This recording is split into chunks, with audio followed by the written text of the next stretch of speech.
Girls. Oh, CC Girls. Bella. Okay. You want chocolate?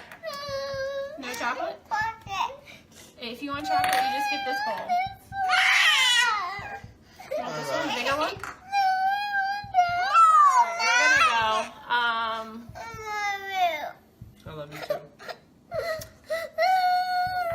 This is the morning. This is why I love that I thrive. Position of trust with respect to the victim in violation of Colorado Revised Statutes 18-3-102, subsection 1, subsection F. Do you understand? Yes, sir.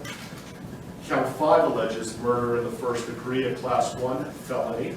It alleges that between and including August 12, 2018 and August 13, 2018, Christopher Lee Watts unlawfully, feloniously, and knowingly caused the death of Celeste Watts, a child who had not yet attained 12 years of age, and the defendant was in a position of trust with respect to the victim in violation of Colorado Revised Statutes 18-3-102, subsection 1, subsection F. Do you understand?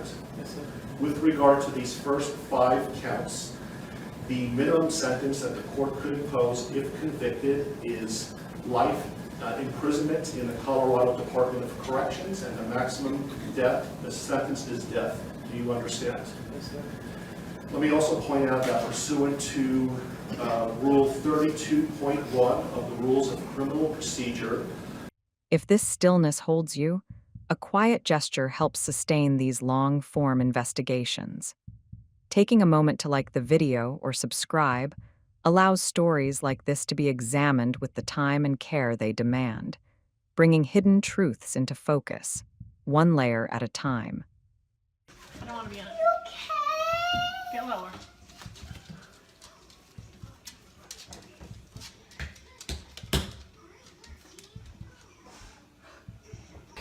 I just want them back. I just want them to come back. And if they're not safe right now, that's what's tearing me apart. Because if they are safe, they're coming back. But if they're not, this has got to stop. Like, somebody has to come forward. Tell them you love them. You're welcome. We love you. Say love Get your you. candy. Oh yeah, shoot, that's in here. Hey guys, good morning, or I know for Colorado people it's good morning, good afternoon for everybody else. I wanted to come here live because today is the big day for the huge, our cocktail party is tonight where Product X is going to be released. We're super excited. We're heading to the pool right now, and then we have a massage today paid for by Lavelle. Today at 3:30. So Chris and I are super excited. So we're gonna get a massage after we lay by the pool for a little bit and maybe go to the beach again. And then we're going to go to the cocktail party. And we will be live there tonight. The house looks exactly as it should in the early hours, orderly and still, framed by the quiet promise of an ordinary suburban morning. From the outside, nothing suggests urgency or fear, only the familiar calm of a family home waiting for the day to begin. Yet the calm is already fractured, not by noise or chaos, but by a silence that feels too controlled, too complete. Inside this quiet, something has been tightening for a long time, an emotional pressure built through distance, withdrawal, and a steady refusal to engage. What appears peaceful on the surface hides a private imbalance, where warmth was rationed and control was exercised without raised voices or visible conflict. This was not a home overtaken by sudden violence, but one slowly emptied of emotional safety, where manipulation wore the mask of restraint. The danger did not come from strangers or chance. It grew inside the relationship, fed by silence and emotional coldness that went unnoticed by the outside world. In this space, normality became camouflage, and calm became a warning sign misunderstood as stability.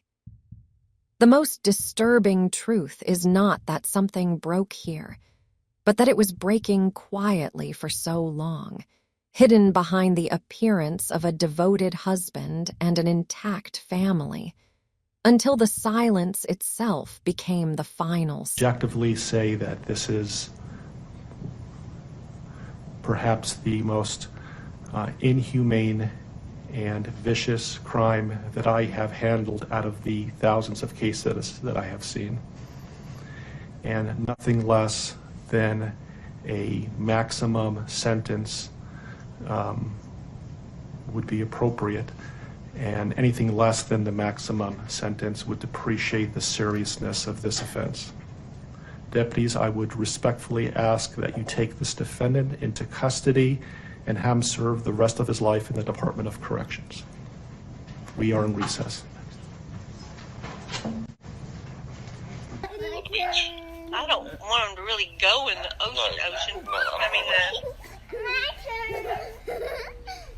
Ready, set.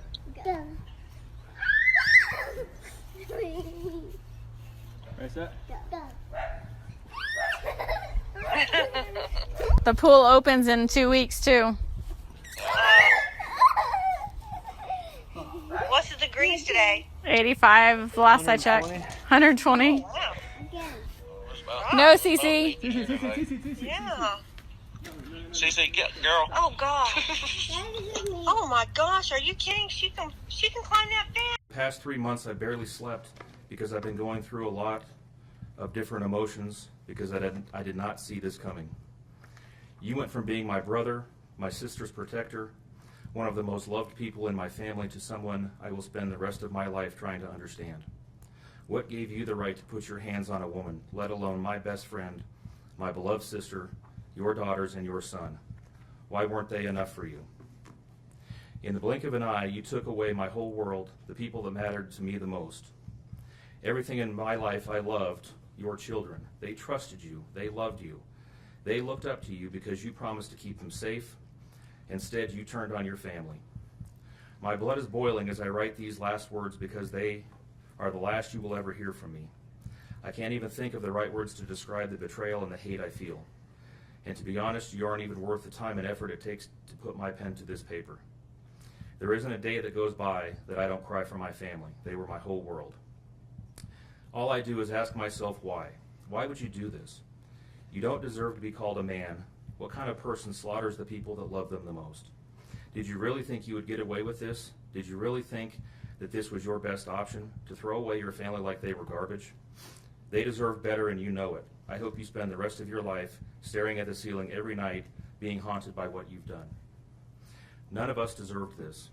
Hearing my mother and father cry themselves to sleep in this hotel room causes me anguish that is beyond words. I can't describe how this feels, how badly my heart is breaking for my poor parents. We trusted you. You have taken away my family from this earth, but you can never take them from my heart. You took away my privilege of being an uncle to the most precious little girls I've ever known. I will never hear the words Uncle Frankie again, but you will never be called Dad again either. You'll never be able to put your hands on another woman, let alone my best friend, my beloved sister, and your son. I just can't comprehend how they weren't enough for you. Shanann, Bella, and Cece loved you more than anyone. You were their hero. How could you destroy the people who loved them the most? I pray that you never have a moment's peace or a good night's rest in the cage you'll spend every day of your life in. A cage you are privileged to live in because my family isn't evil like you. We begged the district attorney to spare your life because despite everything, we believe that no one has the right to take the life of another, even someone like you. I feel sorry for your family. I know the pain that they must feel knowing that they can't hug you, because that's how my mother, father, and I feel every time we cry for our family. Nothing hurts more than watching or hearing my family weep for their loved ones.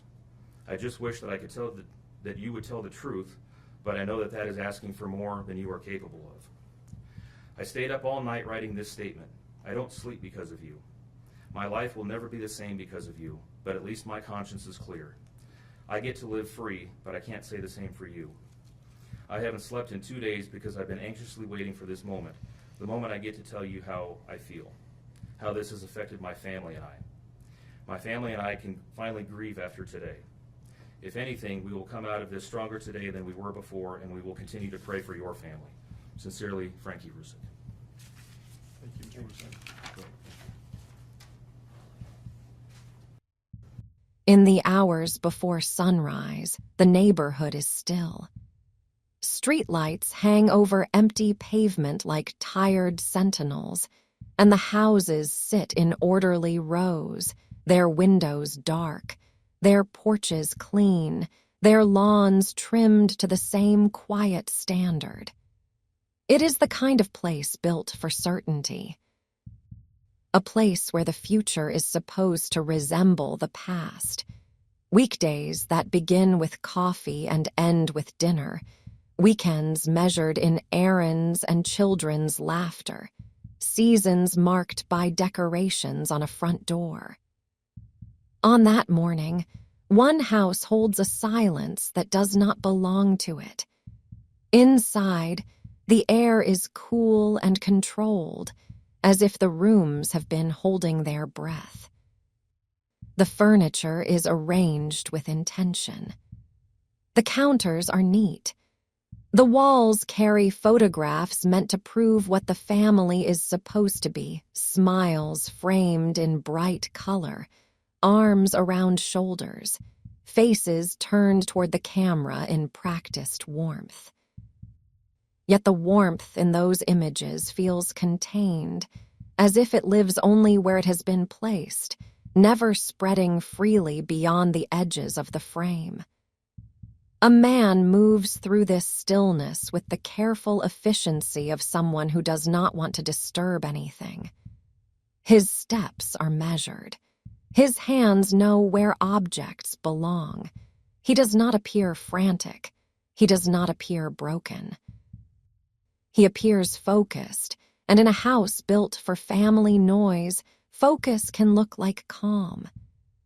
Outside, the first pale hints of morning begin to lift the darkness. The world shifts toward ordinary again, another day, another routine. But the ordinary, when it becomes a cover, is the most dangerous disguise. It takes what is familiar and uses it as camouflage. It lets a person stand in plain sight without being seen. This story begins in that space between what a home looks like from the street and what it is inside when no one else is watching. It begins with a marriage that presented itself as modern and open, a family life displayed with cheerful consistency. It begins with small, almost invisible decisions that shaped the balance of power in a house. Decisions that did not announce themselves with violence or spectacle, but with control, quiet, persistent, and patient. Frederick, Colorado is not a place that expects catastrophe. It sits along wide roads and open sky, surrounded by the kind of landscape that makes people believe they can start over. The developments are new enough to still smell faintly of fresh lumber in the heat, and the sidewalks curve gently as if designed to lead children safely home. Many families here came for the same promise: stability. A community.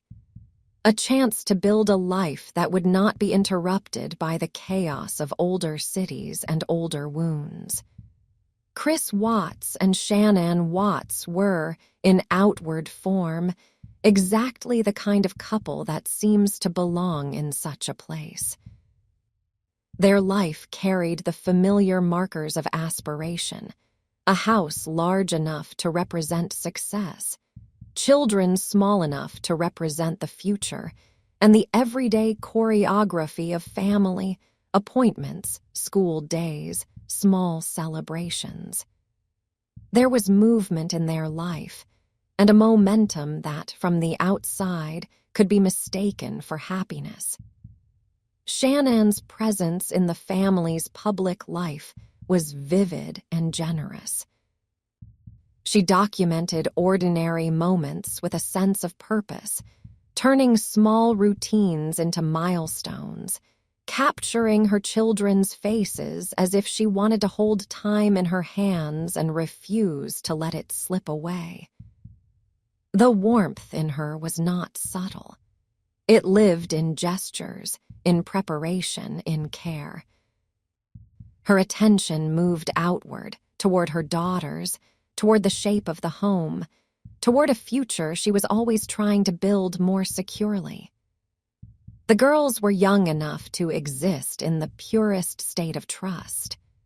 Their world was measured in bedtime rituals, favorite toys, small fears soothed by familiar arms.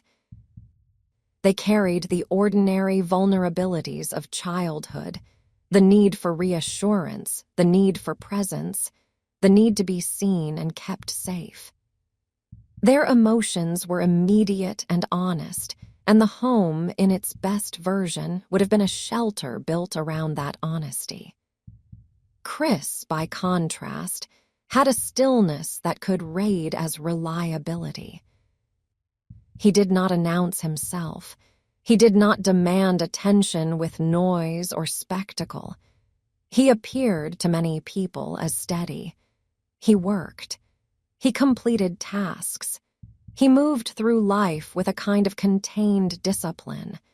But steadiness and emptiness can resemble each other from a distance. There are men who control a household not by raising their voice, but by narrowing the emotional space around everyone else. Not with obvious threats, but with subtle withdrawal, with the implication that love is conditional, with the silent message that comfort must be earned. In such homes, the atmosphere becomes a system, and the system has a center. In the Watts household, the center was often invisible because it did not need to be declared. It existed in the way decisions were absorbed rather than discussed, in the way tension was allowed to linger without resolution, in the way one person's emotional needs expanded until everyone else learned to move around them. This kind of imbalance rarely arrives suddenly. It is built slowly, as routine. A glance that disapproves without explanation. A habit of withholding affection until the other person corrects their behavior. A way of making someone feel too sensitive, too demanding, too much. Control that wears the mask of calm and calls itself reason. Shannon's efforts to hold the family together were visible, and visibility can become a vulnerability. The more someone tries to bring light into a relationship, the more clearly they can see the shadows. The more they insist on connection, the more sharply they feel distance. In a home with an emotional imbalance, the person who cares the most is often the one who carries the heaviest load. They compensate. They adjust. They explain away what hurts them because the alternative, admitting what they are living inside, can feel unbearable. The family's life moved through the rhythms of workdays and travel, schedules and commitments. There were trips. There were plans. There was a sense of forward motion. Yet beneath the movement, there were signs of a marriage under strain, not in dramatic outbursts, but in the erosion of intimacy. A growing separation that did not announce itself with a single event, but with a gradual cooling. Chris's emotional presence, when it receded, left a vacuum. In healthy homes, a vacuum is filled with conversation, with confrontation, with the uncomfortable honesty that allows people to course correct. In unhealthy homes, the vacuum becomes a weapon. It forces the other person to chase closeness, to explain themselves, to plead for a reaction. It shifts the burden of repair onto the one already carrying most of the emotional labor. Over time, this dynamic creates a quiet desperation. The spouse who is warm, who is present, begins to feel unstable, not because they are unstable, but because the ground beneath them is being subtly moved. They become hyper-aware of tone, of silence, of small changes in routine. They become a reader of moods, a translator of absence, and the person withholding becomes more powerful without ever appearing aggressive. As weeks passed, the gap between the life shown in photos and the life felt in private widened. There were moments when Shannon's efforts to reach her husband were met not with open engagement, but with something colder, a reduction of response, a tightening of affection. A sense that her love was no longer being received, only tolerated. The children in such a household absorb what they cannot name. They notice when the air changes. They sense when laughter becomes rare, when touch becomes transactional, when a parent's face looks away at the wrong moments. They do not understand it, but their bodies learn it. Their trust becomes cautious without them realizing why. A home like that can still look perfect from the outside. It can still host birthday parties. It can still carry grocery bags inside and fold laundry and set out toys. It can still function. And that is part of what makes it so dangerous. The ability to perform normalcy even as the emotional foundation fractures. In the summer of 2018, the pressure inside the Watts household did not release through honest reckoning. It built inward. It sharpened.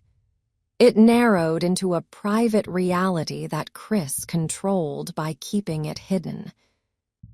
He moved through his days with the appearance of steadiness, while his inner life drifted further away from the family structure that depended on him.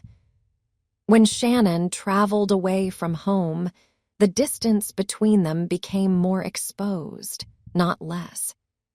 Absence does not always make the heart grow fonder. Sometimes it gives a person room to become someone else. Sometimes it reveals how little attachment remains. And when she returned, she carried with her not only the tiredness of travel, but the emotional weight of a marriage that felt increasingly like a locked door. She came back to her house expecting, at minimum, the familiar contours of family life. The same sounds. The same bodies in the same places. The ordinary reassurance that whatever was wrong could still be addressed, still be repaired. The house received her differently.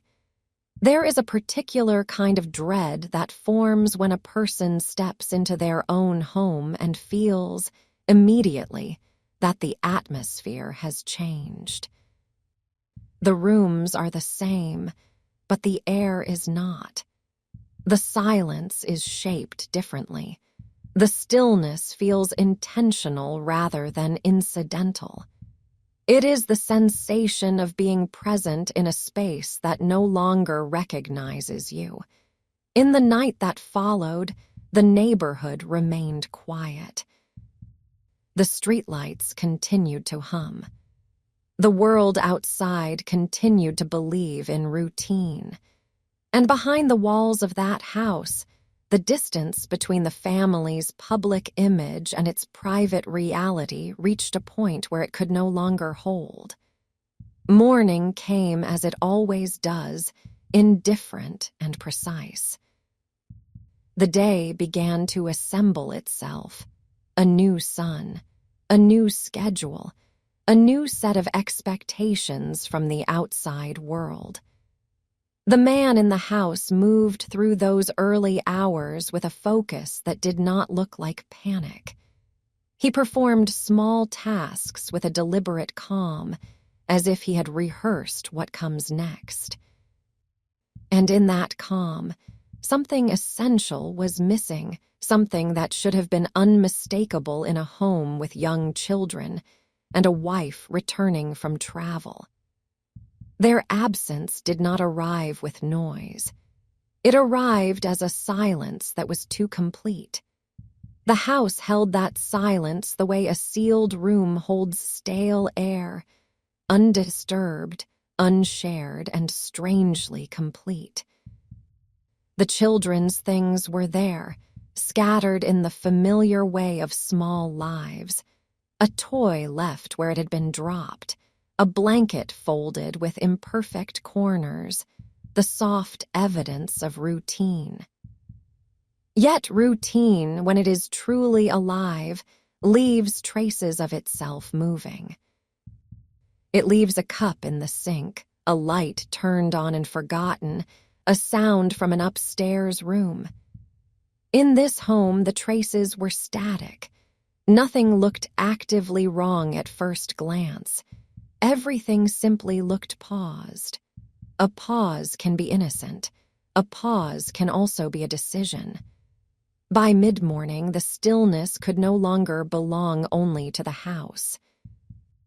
It began to press outward, becoming a concern in the mind of someone who expected Shannon to be reachable, who knew her habits, her patterns, her reliability. Shannon was the kind of person who answered. She confirmed. She kept commitments not because she was rigid, but because she cared. When she went silent, it was not her nature. It was a deviation. A friend drove to the home, not with drama, but with a practical unease. In neighborhoods like this, worry often arrives wearing the clothing of ordinary concern. A missed appointment, an unanswered message, a phone going straight to silence. The car, when it appeared in the driveway, was both relief and dread. Relief, because it meant she had made it home. Dread, because it meant she should be inside. The front door gave the first signal of resistance. Not locked against the world in a way that suggested a quiet day, but closed in a way that implied separation. The friend waited, called again, watched for movement behind the glass, listened for a child's sound. Nothing. The house offered no human response. When Chris arrived, he did not arrive running. He arrived with the composure of someone stepping into a situation he wanted to manage. His face carried the shape of concern without the heat of it. He moved quickly enough to look engaged, but not so quickly that he appeared panicked. The difference matters. Panic is difficult to choreograph. Control is easier. Inside, the air was cooler than it should have been for a home that had recently received a mother returning from travel. It felt as if the temperature had been maintained by systems rather than by people. The rooms were tidy in the way Shannon kept them, but the kind of order that comforts in normal times felt unsettling now. A purse sat where it did not belong for a woman who rarely went anywhere without it. A phone appeared, abandoned, as if the act of leaving it behind was an accident that could only happen under unusual conditions. And the children's belongings were present without the children themselves, like props left behind after a performance ended. The friend's worry became something sharper. It was no longer the mild fear of an appointment missed. It was the awareness of a domestic scene that had been stripped of its living center. Chris moved through the house as though he was demonstrating it rather than searching it. He opened doors. He looked into rooms. He spoke in the rhythms of explanation, trying to create a simple narrative before the situation could create its own. The simplest version of events was always the version most useful to him. Perhaps she had taken the girls somewhere. Perhaps she had left without saying where. Perhaps she needed space. The problem was not that these possibilities existed in theory. The problem was that Shannon's nature made them implausible in practice. A mother with 2 small children does not vanish cleanly. She does not leave behind the objects that allow her to function. She does not take her children into the world without their essential things, and she does not go silent in the middle of a day her life had already planned. The friend understood this at a level deeper than words. She did not need to articulate it. She could feel the wrongness like pressure behind the eyes. The house was not behaving like a home with 3 people temporarily absent. It was behaving like a stage after the actors have been removed. Soon, the absence became official. A missing family is not something a neighborhood can ignore for long, because a neighborhood is built on predictability. When predictability breaks, it forces everyone to admit that the walls around them are thinner than they believed. The street began to receive attention it was not designed for. Cars arrived and stopped. People stood at the edge of the driveway. A sense of procedure entered the scene, calm but unyielding. There were steps that had to be taken, forms that had to be considered, and the slow turning of a system that moves in response to disappearance. In that turning, the house became less a home and more a sight.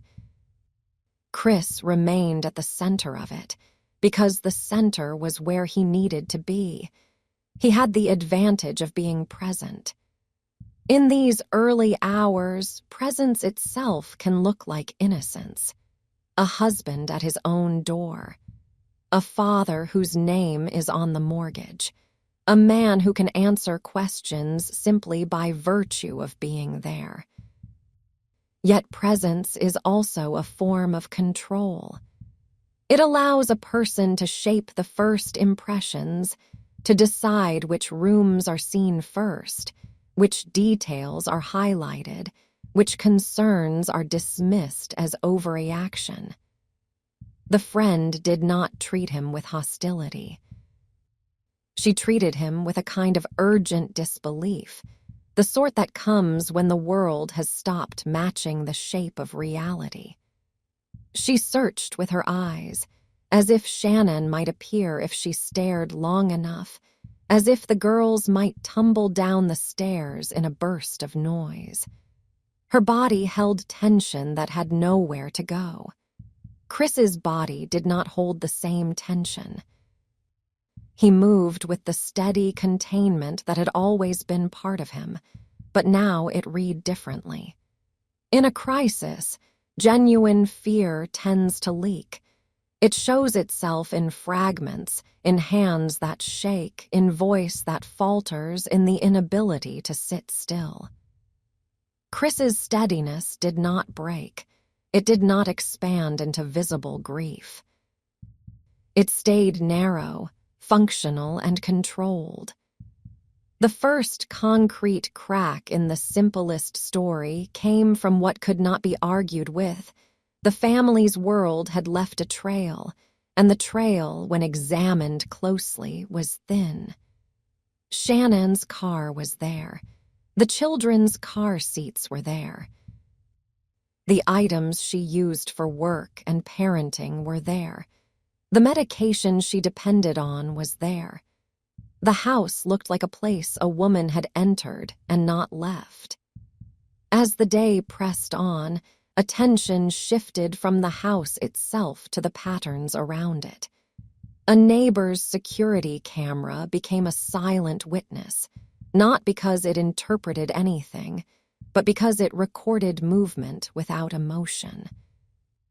Cameras are indifferent. They do not pity. They do not accuse. They simply show. In the early hours of the morning, that camera captured something that would harden the suspicion in the air, Chris's truck, positioned in a way it was not typically positioned. The timing, too, was unusual, a departure from routine that mattered because routine was all this case had to stand on. There is a certain kind of domestic crime that depends on the belief that no one is watching, that a neighborhood is asleep, that cameras are pointed elsewhere, that a man can move through darkness and return to daylight as the same person. On the footage, there was no cinematic clarity, no dramatic reveal. There was only a vehicle, a driveway, and a man moving between them with a purposeful efficiency. The details were mundane in isolation. In context, they were devastating. The movement did not look like a man rushing to help. It looked like a man managing logistics. Chris, confronted with the existence of the footage, did not collapse into confession. He did not erupt into visible anger. He adjusted. This, too, is a form of control, the ability to shift story without appearing to shift. The ability to absorb new information and incorporate it into a narrative that keeps the speaker at the center of reason. The hours became heavier as the impossibility of Shannon's voluntary absence grew clearer.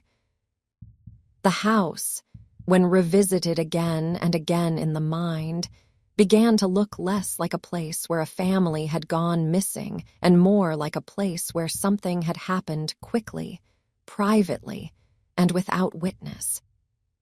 Chris's demeanor held to the same narrow band of expression. Concern seemed present only in outline, as if he understood what concern should look like and provided it in measured quantities. His words tried to make the disappearance feel temporary, manageable, as if the world should accept that a mother might simply step out of her life without leaving a trace. The more he insisted on this, the more the logic of it decayed. Shannon's life was not built for disappearing. It was built for connection. Her relationships were active, her obligations visible. She did not live in isolation. She lived in a web of people who would notice the instant she went quiet. That web tightened quickly. Messages went unanswered. Calls were not returned. Time passed without the smallest sign of movement from her phone, her social presence, her usual patterns. The silence began to feel less like absence and more like removal. As evening approached, the home no longer felt like the center of a search. It felt like the origin of something darker. The emotional temperature around Chris shifted. It was subtle, but it was there. The benefit of the doubt began to thin. Attention sharpened around him, not because anyone wanted to believe the worst, but because the worst was becoming the only shape that fit the evidence. The next development did not arrive in a dramatic rush. It arrived in the slow revelation of the life Chris had been keeping separate from his family.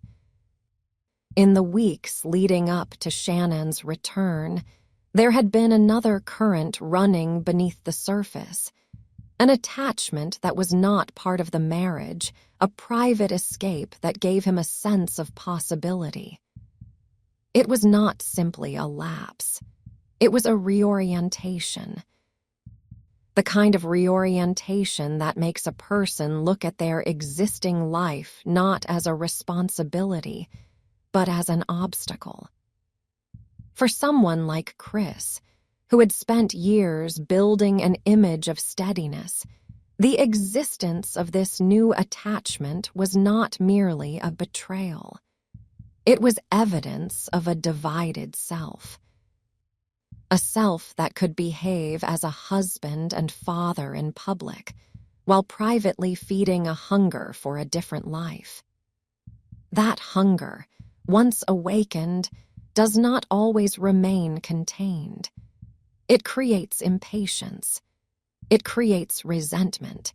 It creates a desire to remove what stands in the way without enduring the messy, humiliating consequences of openly leaving. Chris's marriage had become, in his mind, something to manage rather than something to honor. Shannon's emotions, her needs, her insistence on clarity would not have felt like human realities to him in the way they should. They would have felt like pressure, like noise, like a threat to his new sense of freedom. In homes like this, the warm spouse becomes, tragically, the one who tries harder at the very moment the other spouse has already left in spirit. Shannon's return from travel was not only a return to her bed and her children's rooms. It was a return to a husband who was no longer inhabiting the same marriage. She could feel it, even if she could not yet name the full extent of it. The distance was not the normal fatigue of parenthood or work. It was a clean, almost clinical absence of emotional engagement. And in that kind of absence, a person can become dangerous, not in sudden flashes, but in the cold logic of elimination. The mindset that treats a family not as a living set of human bonds, but as a problem to be solved. As night fell on the first day of the disappearance, the neighborhood's lights came on one by one, each window glowing with ordinary life. Inside those homes, families ate dinner, watched television, put children to bed. The Watts home stood among them like a silent interruption, a dark question that refused to resolve. Chris remained in view because he had no other option. He was the husband, the father, the person whose proximity to the missing family was unavoidable. But the longer he remained in view, the more his control began to look like something else, less like steadiness, more like calculation. In the days that followed, the search widened beyond the house. It moved into the spaces that Chris's life occupied, his workplace, his routes, his routines. A disappearance is not just about a missing body. It is about a missing pattern. People do not simply vanish from their own lives without leaving some disturbance in the fabric of their days. Somewhere, there is always a point where the fabric tears. Chris's movements on the morning of the disappearance began to matter with a brutal specificity. The early drive, the timing, the place he went.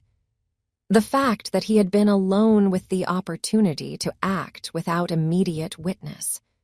The world that had once seen him as quiet and reliable began to reinterpret that quietness as concealment. Because quietness, when paired with an absence this total, becomes less comforting and more ominous. And as each hour passed without Shannon and the girls, the silence that began inside the house grew heavier. settling over everything like a weight that could not be lifted, only endured, and somewhere within that weight, the truth moved forward, slow and grinding, toward a place it could no longer be held back. That weight pressed into the ordinary world until even the most familiar details began to look suspicious. The places that had once been neutral roads he drove without thinking, a work schedule no one questioned, the habitual timing of a commute, became points on a map that needed to be justified. In cases like this, the first true enemy of a controlled narrative is not emotion. It is chronology. Time does not bend to preference. It does not soften out of loyalty. It holds its shape and it forces every movement to account for itself. Chris had left the house before sunrise, as he often did. The early hour was not unusual. His work demanded it. His coworkers expected it. Routine, in that sense, protected him. He could wrap any action in the familiar clothing of responsibility. Yet the trouble with routine is that it makes deviations easier to spot. And on the morning his wife and children became a silence, his routine contained a detail that did not sit comfortably inside the normal pattern. The place he went that day was not random. It was not a location chosen impulsively or by accident. It was a site connected to his employment, a remote area tied to the work that gave him access, privacy, and a reason to be there.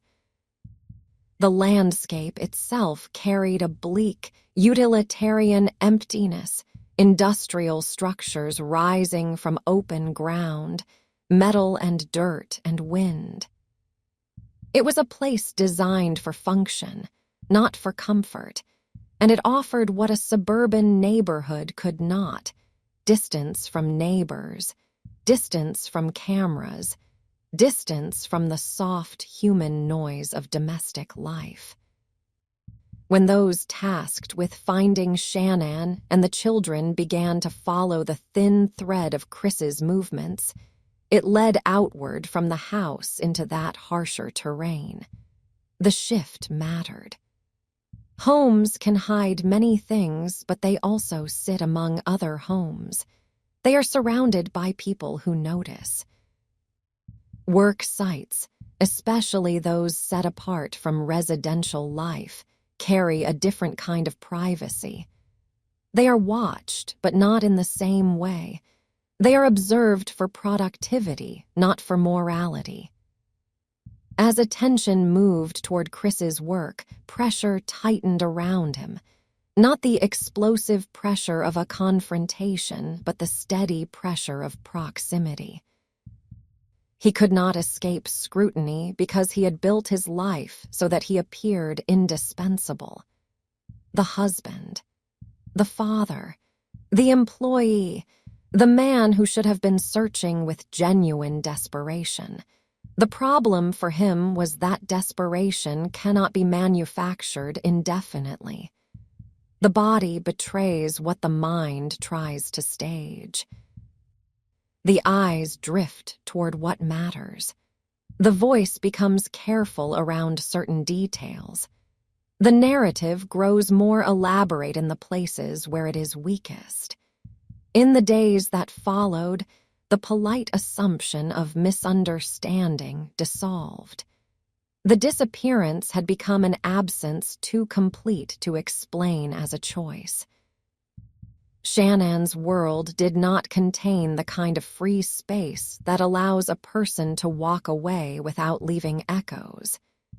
She was connected in dozens of visible ways, through schedules, friendships, obligations, and the constant documentation of her daily life. Her digital footprint, normally active and bright, went dark.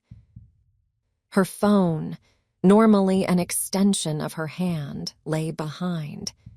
It was as if her life had been cut cleanly, not abandoned. Chris remained physically present, but emotionally he continued to occupy an unnerving narrowness. He hovered at the edge of grief without falling into it. He moved as though the main task was not to find his family, but to manage the perception of the search. He offered possibilities that did not match the known personality of his wife, and each possibility felt less like sincere belief and more like an attempt to create distance between himself and the obvious conclusion. The conclusion did not arrive as a sudden proclamation. It arrived the way daylight arrives through blinds, slowly, in thin strips, until the room is lit and there is nowhere left for darkness to hide. The private life Chris had been cultivating, separate from his marriage, separate from his children, became harder to keep concealed as the system around the disappearance widened its view. When a person begins to imagine a new life, the old one can start to feel unbearably crowded. Obligations that once seemed normal begin to feel like restraints. A spouse's needs feel like demands. Children's dependence feels like weight. For many people, these feelings produce guilt, then honesty, then an awkward but necessary unraveling of a marriage. For someone like Chris, who had long relied on quiet control, honesty would have required surrendering the image he had built. Divorce would have required public imperfection. It would have required explaining himself, enduring emotional confrontation, relinquishing the comfort of appearing like the steady man who never causes trouble. It would have required accepting consequences instead of avoiding them. Avoidance is not always passive. Sometimes it becomes an active, calculated force. As the focus tightened on his movements and his divided life, Chris's ability to hold a coherent story began to erode. The facts did not align with the version of events that protected him. The absence of Shannon and the girls demanded a real explanation, not a vague suggestion. And the longer he went without providing one, the more the space around him filled with suspicion. What followed was not a dramatic turning point filled with noise, but a grim shift from uncertainty to grim clarity. The search moved from the vague hope of finding a family alive to the colder task of locating what had been taken out of sight. The remote work site became central, not because it was inherently sinister, but because it was convenient. Convenience is often the true signature of domestic crime. It is not executed with cinematic elegance. It is executed with the cold practicality of removing obstacles with the least immediate resistance. In that bleak place, away from the ordered lawns and bright children's bedrooms, the truth began to surface in physical form. The land did not offer comfort. It offered exposure. The structures there were not built to hide human suffering, but they were capable of holding it. The reality of what had happened was discovered not through a single theatrical revelation, but through the slow accumulation of facts that could no longer be denied. As that reality came forward, the contrast between the life Shannon had tried to sustain and the life Chris had been imagining became unbearable to contemplate. Shannon's devotion to her children, Her insistence on family rituals, her planning and care, stood in stark relief against the emptiness of the outcome. The girls, who had trusted the adults around them as children do, became the most devastating evidence of how powerless warmth can be when it is trapped inside someone else's private calculation. Chris's behavior, under mounting pressure, revealed something that had been present long before the disappearance, a tendency to reduce emotion to a problem to be managed. The grief of others became inconvenient. The urgency of the search became something he needed to navigate, not something he was truly part of.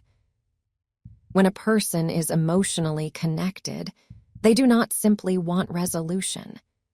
They want their loved ones back with an animal intensity. They are willing to look foolish, to be messy, to be shattered in public.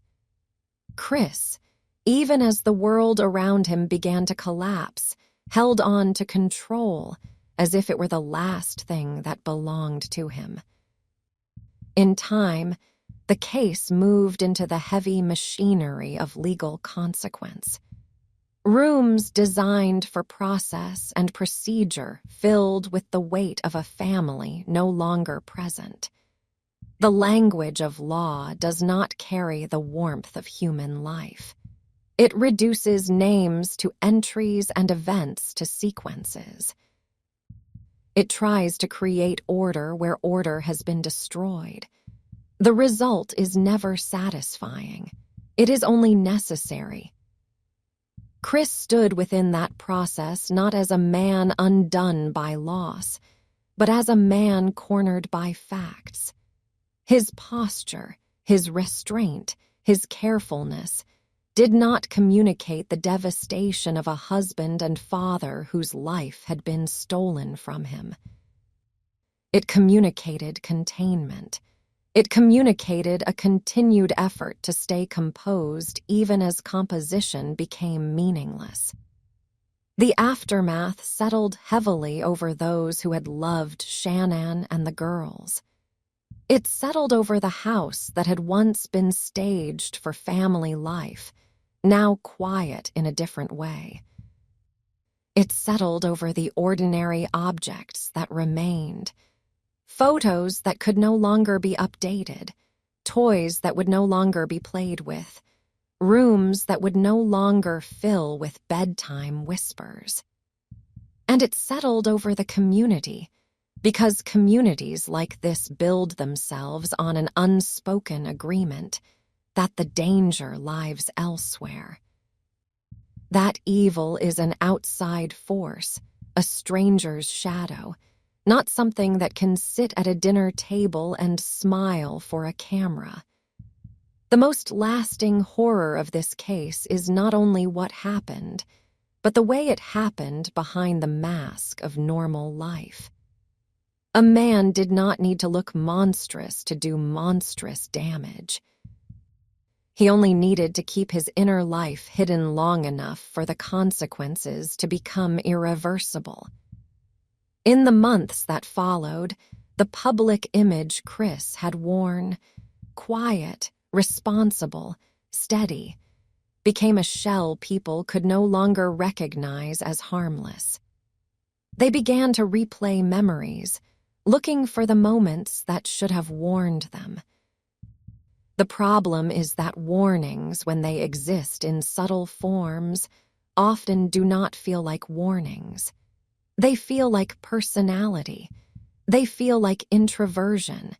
They feel like a man who does not show much, and so no one expects much.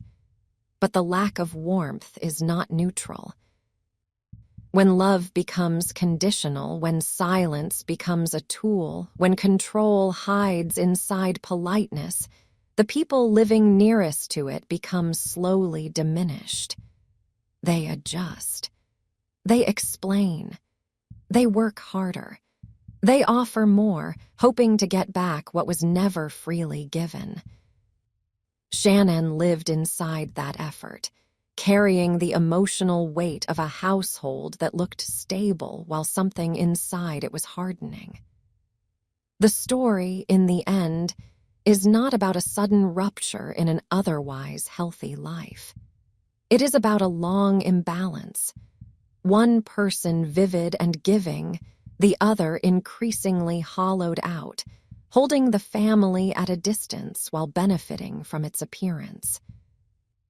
It is about the way a home can become a place where love is displayed, but not truly shared, where the promise of safety is present in architecture and absent in reality. And even after the legal process moved forward, even after the case became a fixed set of known facts, something about it remained quietly unresolved, not because the sequence of events was unclear, but because the emotional void at the center could never be fully explained. A family's warmth, once extinguished, leaves behind questions that no timeline can satisfy. Questions that linger in the silent spaces of a house like breath that never returns.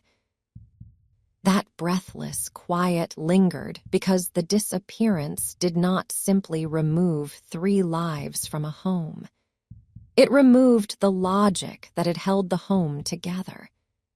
It turned ordinary objects into accusations without words, and it forced everyone left behind to live inside a space where memory and evidence began to overlap. In the days and weeks that followed, the case hardened into a shape that could be measured. Movements were mapped. Timelines were refined. Records that had once been mundane, phone activity, location data, routine transactions, workplace access, became the scaffolding of reconstruction. Modern life leaves trails without intending to. It documents itself in small, indifferent increments, and when someone tries to erase a person, those increments become stubborn markers of truth. What made this story so destabilizing was not only the final outcome, but the contrast between the violence of the act and the quietness of the man at its center. There was no theatrical criminal persona to point to, no obvious external rupture that could explain it away. There was only the slow realization that emotional emptiness can coexist with domestic normalcy for years, and that the performance of stability can conceal a private willingness to discard what should have been sacred. Chris's public self had always been defined by containment. He had built his presence around the appearance of reliability, and he had trained those around him to expect little emotional expression from him. That expectation became, in hindsight, its own kind of warning. In relationships, the consistent absence of emotional reciprocity is not merely a personality trait. It is a power dynamic. It places the burden of connection on the other person, and it teaches them to accept less than they need. Shannon's warmth had functioned as insulation. It softened the edges of what she did not want to face. It allowed the family to continue moving forward, even when the emotional foundation underneath the movement was thinning. She planned. She organized. She restored normalcy after tension. She filled silence with effort. From the outside, that effort looked like devotion, and it was. From the inside, it was also endurance. When the legal consequences began to take full form, they unfolded with the slow inevitability of a machine. A courtroom is not designed for healing. It is designed for decisions. Its lighting is flat, its surfaces hard, its air often chilled by ventilation and procedure. People sit in assigned places, as if grief can be arranged neatly into rows. The process moves forward whether hearts are ready or not, because the system cannot linger indefinitely in uncertainty. Chris was present in that space as a figure of containment, still trying to remain smaller than the enormity around him. His body could sit still. His face could hold a controlled neutrality. His hands could remain folded. The room did not reward this control. If anything, it amplified it. In a setting where the absence of Shannon and the girls pressed into every breath, his restraint looked less like dignity and more like distance. Those who loved Shannon carried a different kind of weight into that room. Not only sorrow, but a grinding disbelief that never fully resolves. The mind searches for a version of the story that allows it to remain attached to the world as it understood it the day before everything changed. It reaches for the smallest details, messages sent, plans made, a return flight, a suitcase unpacked, because those details belonged to a life still in motion. And now they were being transformed into artifacts of finality. The case did not require theatrical declarations to become clear. It required only the accumulation of practical facts, each one tightening the boundary around what could plausibly be denied. As that boundary narrowed, Chris's options narrowed with it. Control, which had served him so effectively inside the private world of marriage, began to fail under public scrutiny. The difference between controlling one person and confronting an entire system is that the system does not adjust itself to protect his comfort. Even so, the emotional truth of what happened remained strangely resistant to understanding. People could grasp the timeline. They could grasp the practical steps. They could grasp the consequences.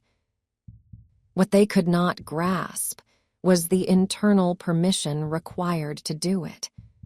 That permission is the darkest element in this kind of domestic tragedy, because it suggests a private reality in which other people are no longer fully human. In the aftermath, the home itself became a symbol too heavy to carry. The house did not merely contain memories. It contained the last known ordinary moments of a family that should have grown there. Its walls held the echo of children's footsteps that would never return. Its staircase, its bedrooms, its kitchen counters became more than architecture. They became a map of absence. For a long time, the house remained as it had been, standing, intact, visible, because physical structures outlast emotional realities. Neighbors drove past it and felt the tightness in their chest. People who had never met Shannon felt it too, because the story had entered public consciousness and changed the way safety itself was perceived.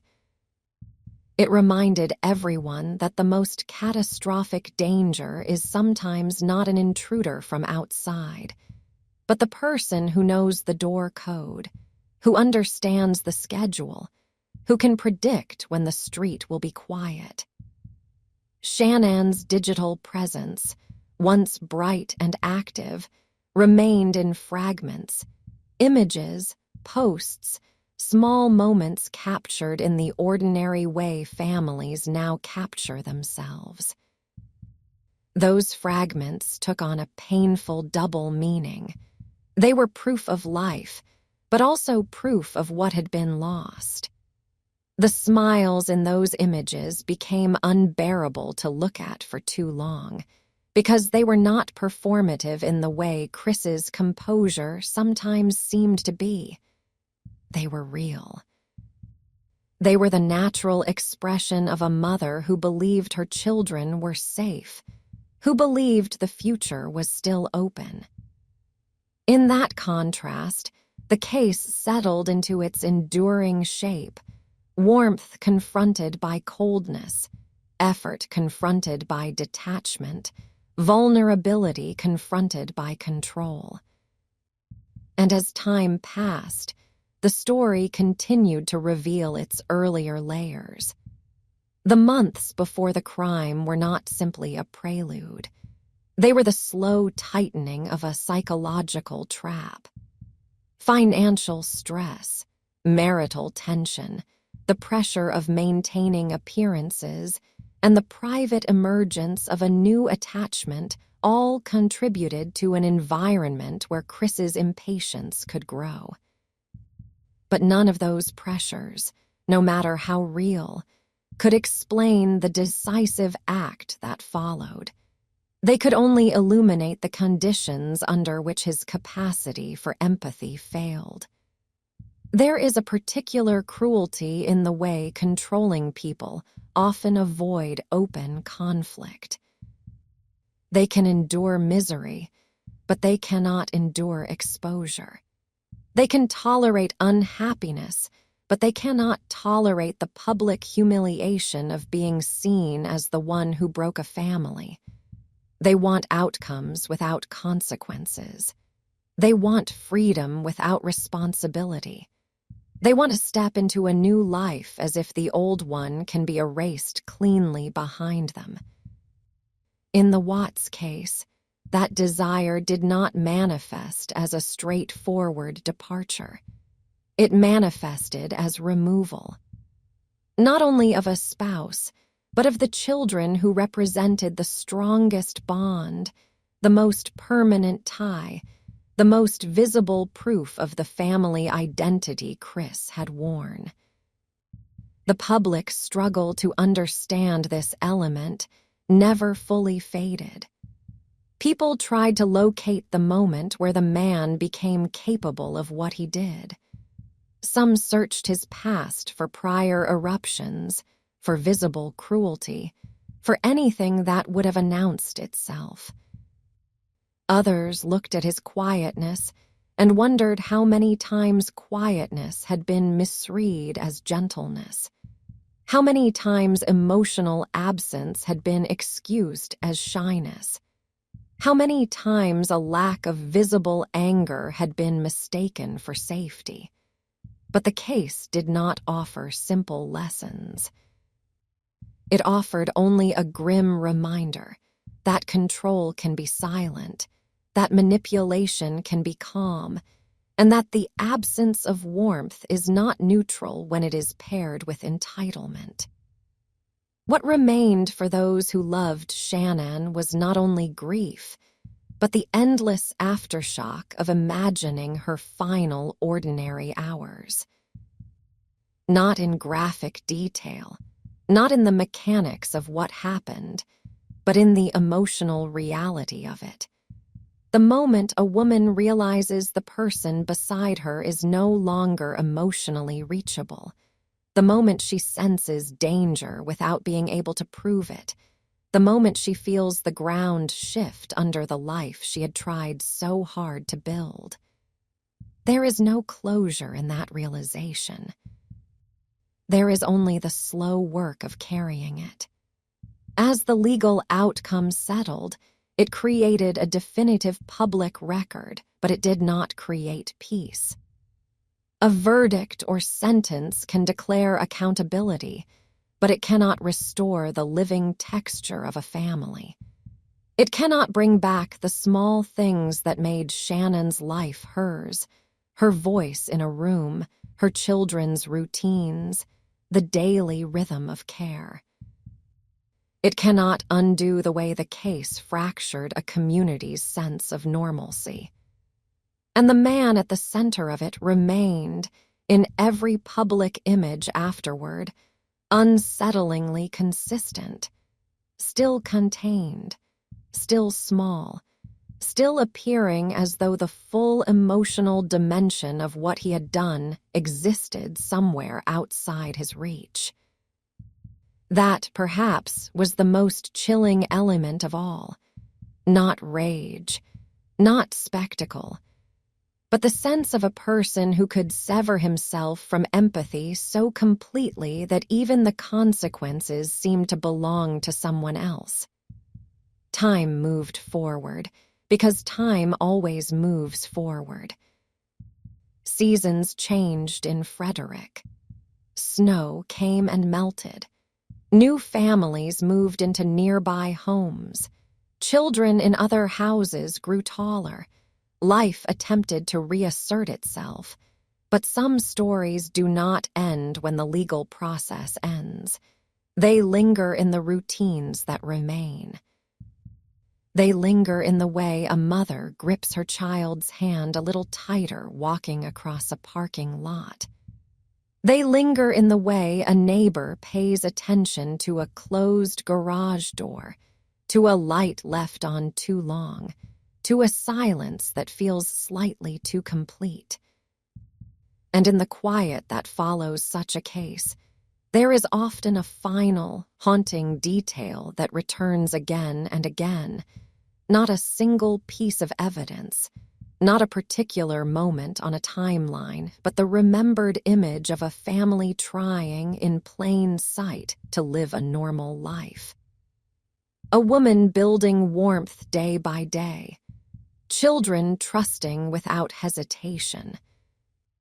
A man accepting the benefits of that warmth while quietly withdrawing from the humanity that sustained it. That is how the story continues to live, not as a dramatic mystery, but as a slow, devastating understanding that what looked stable was, for a long time, already leaning toward collapse, and that collapse was guided not by chaos, but by a calm hand that wanted an outcome without the burden of truth. Truth. And when the burden of truth finally arrived, it did not arrive as a single shattering moment. It arrived as a slow constriction, tightening around him in increments so small that, for a time, he could still pretend he was in control of the shape it would take. The public record eventually formed a clean outline, dates, movements, locations, decisions. But the human record remained uneven, and it is the human record that refuses to settle. The human record is made of tone and atmosphere, of the way a person's presence changes a room, of the subtle decisions that precede catastrophe. It is made of what people felt, but could not name while there was still time to name it. In the months before the disappearance, there had been an ordinary kind of strain that many households recognize: exhaustion, financial pressure, the relentless scheduling of young children, the constant negotiation between adult needs and parental duty. In healthy marriages, those pressures can create friction without creating collapse, because the partners remain emotionally aligned even when they are tired. They argue, they repair, they take turns carrying weight. The friction stays on the surface. In this home, the strain did not remain on the surface. It sank into a deeper imbalance, and that imbalance altered the meaning of every ordinary stressor. A bill was not simply a bill. It became evidence of being trapped. A child's needs were not simply a child's needs. They became interruptions. A spouse's desire for reassurance did not raid as love. It raid as demand. Chris's emotional withdrawal did not need to be loud to be effective. It could be delivered in the smallest, most dismissible ways, a delayed response, a lack of touch, a flatness where warmth should have been. These are not dramatic behaviors. They are easy to excuse. They can be explained away as fatigue, distraction, personality. And when a warm spouse is committed to keeping a marriage intact, they often become skilled at excusing what hurts them. They tell themselves it is a phase. They work harder. They intensify care. They become more visible, hoping visibility will draw the other person back. But withdrawal, when used as a tool, does not invite repair. It invites pursuit. It shifts the emotional labor onto the pursuer, and over time it trains them to accept instability as normal. Shannon's life, outwardly, was full of motion and connection. She built community. She maintained relationships. She filled her home with plans and small celebrations. That kind of living requires hope. It requires the belief that effort matters, that if you keep building, the structure will hold. The tragedy is that she was building around a void she could not fully see. Chris's internal reorientation toward a different life was not merely a private fantasy. It was a quiet severing. The more he invested emotionally elsewhere, the more his family became, in his mind, an obstacle to be removed rather than a bond to be honored. This is not a transformation that announces itself with rage. It is often colder than rage. Rage burns and then recedes. This kind of decision hardens. It convinces itself. It rationalizes. It becomes capable of treating other people's humanity as an inconvenience. Afterward, many people tried to locate a single moment where everything turned. They searched for a hinge point, a fight, a confrontation, an obvious escalation. But the case resisted that simplicity. It suggested something more unsettling, that the turning had been gradual, and that by the time the final act occurred, it may have felt to him less like a rupture and more like a conclusion he had already reached privately. That private conclusion is where the story remains most chilling, because it cannot be fully entered from the outside. The timelines can be understood. The logistics can be understood. The consequences can be measured. But the internal permission, the quiet decision that other lives no longer count as fully real, remains beyond ordinary comprehension. This is why the case continued to haunt the public imagination long after the legal outcome was fixed.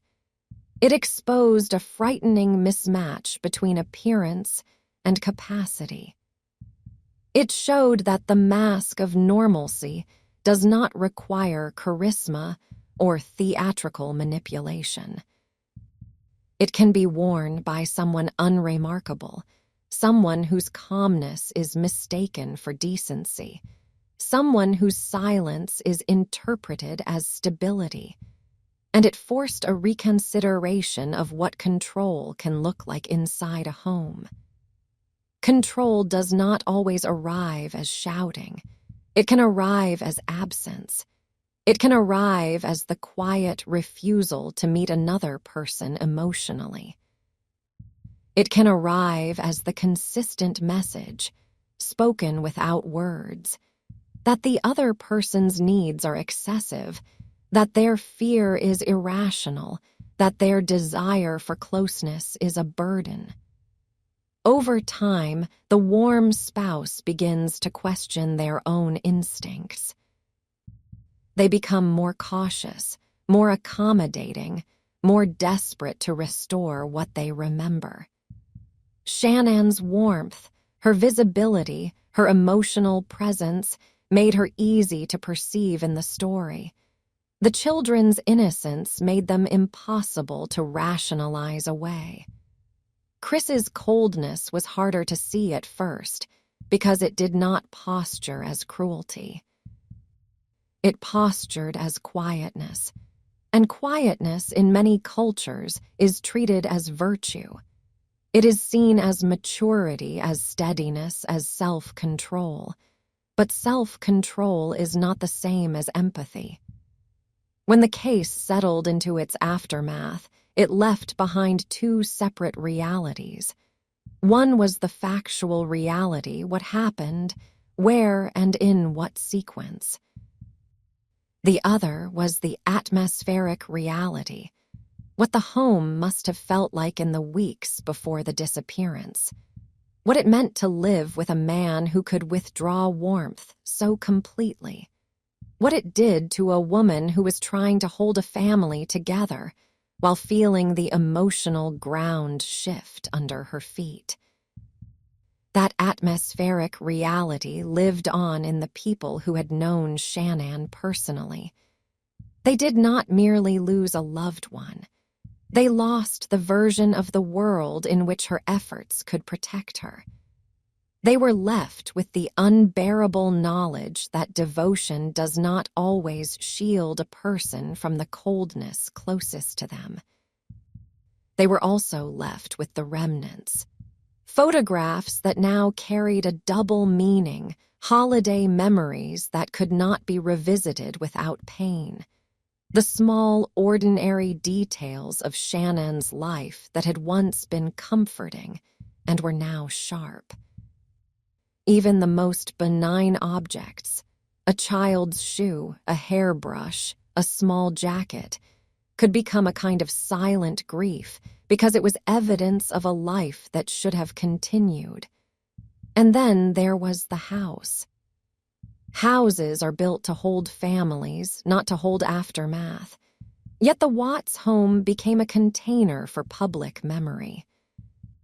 People who had never stood inside it could picture it with clarity. They knew the staircase, the front door, the rooms that had belonged to children. The house became a symbol precisely because it was so ordinary. It looked like any other home in any other development, the kind of place where people believe they are safe because the walls are new and the neighborhood is quiet.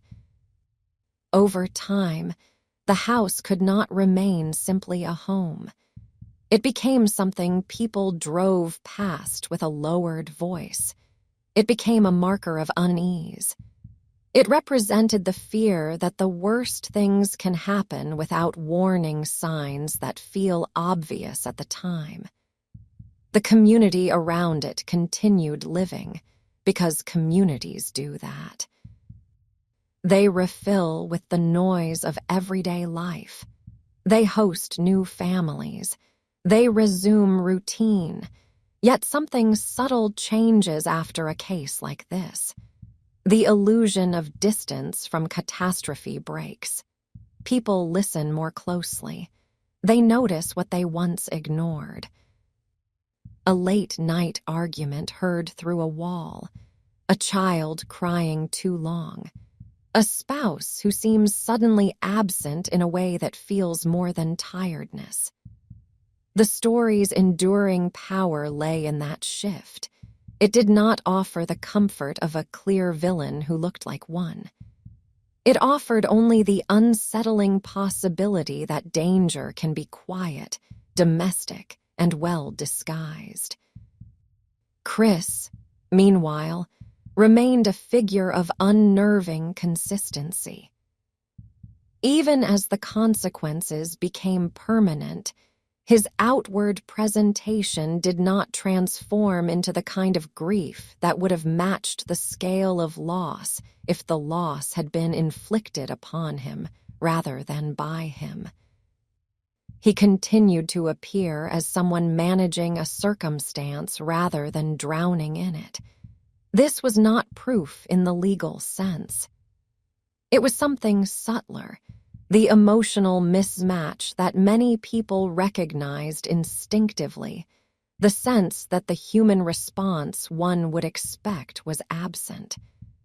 That absence became part of the case's psychological footprint. It suggested a man who had lived behind a mask for so long that, even when the mask was no longer useful, he did not fully know how to remove it. Or worse, it suggested a man who did not experience the same internal boundaries others rely on, boundaries that make certain actions unthinkable regardless of pressure or desire. In the years after, the story continued to be revisited not because people enjoyed it, but because they were trying to understand the shape of a threat that did not announce itself. They returned to the early days of the marriage, to the family photographs, to the public image of domestic stability, searching for the early indicators that might have been missed. They asked themselves what warmth can do in the presence of coldness, and where the line is between ordinary marital strain and something more corrosive. The answer was never simple. It rarely is, because in many households, the early signs of emotional control do not feel like danger. They feel like disappointment, like loneliness, like the slow diminishment of what once felt mutual. They feel like something that can still be fixed if a person just tries harder. And that is where the story's true devastation lies, in the fact that Shannon did try harder. She tried in the ways people are taught to try, through communication, through planning, through love made visible. She did not disappear from her marriage emotionally. She remained present, even when she was being met with distance. She remained human, warm, vulnerable, even when vulnerability was not being protected. The final consequence did not erase that warmth. It made it stand out more starkly, like light remembered after a room goes dark. And still, even as the world around the case tried to move on, the deeper question remained unresolved in the minds of those who carried it. How a person can live inside a family, accept its care, accept the identity it provides, and yet privately arrive at a place where removal feels easier than responsibility. That question does not settle. It does not conclude. It returns in different forms, in different quiet moments, whenever someone looks at an ordinary home and remembers that ordinary is not the same as safe, and that the most dangerous silence is sometimes the one that sounds, at first, like peace. Peace, and peace is a word that can be misused. In the weeks after the disappearance became undeniable fact, the world around the case did what it always does when confronted with something it cannot neatly absorb. It tried to create borders. It tried to contain the horror inside timelines and documents, to shrink it into something manageable, something that could be pointed to and then left behind. But domestic tragedy does not stay contained because it contaminates the very idea of home. It changes the way people interpret a closed door, a quiet morning, a family photograph framed on a wall. The Watts home, once meant to be an advertisement for stability, became an object people could not look at without feeling the wrongness of it. Its shape did not change, but its meaning did. The stairway was no longer just a stairway. The children's rooms were no longer just children's rooms. Even the most ordinary corners of the house began to feel charged with an absence that had become permanent. The legal process, with its rigid language and cold pacing, moved forward in parallel. It did not rush, and it did not soften. It applied pressure through repetition and structure, returning again and again to what could be verified. That repetition had its own cruelty, because every return to the facts required a return to the loss. Names were spoken in formal contexts where warmth had no place. The family was reduced to terms that belonged to process, not to love. And still, even within that procedural atmosphere, the emotional imbalance at the center of the case remained visible to anyone willing to notice it. It was visible not as a dramatic spectacle, but as a quiet contrast. On one side, a life that had been lived outwardly, warm, connective, active, full of effort. On the other, a life that had been lived inwardly, contained, private, increasingly detached, protecting its own comfort above everything else. This contrast did not need to be declared. It was evident in the shape of what remained. Shannon's presence, even after she was gone, continued to radiate through the objects and routines she had built. Her planning was still visible in calendars and reminders, in the way a home had been maintained to support children, in the small systems that mothers often create without anyone noticing until they disappear. It became clear in her absence how much of the family's functioning had been held up by her attention. The children's presence remained in a different way less structured, more fragile. They were present in soft items that still held their shape, in toys that no longer moved from room to room, in the sense that their lives had been interrupted mid-sentence. Childhood is made of unfinished sequences. A favorite show, a bedtime ritual, a small game repeated endlessly. When that sequence is abruptly cut, the unfinished quality becomes unbearable. Chris's presence, meanwhile, remained in the only way it could as the person left standing in the space where a family should have continued. Yet even that standing carried its own absence. He was physically there, but the emotional gravity that should have pulled him toward visible collapse did not appear in the same way.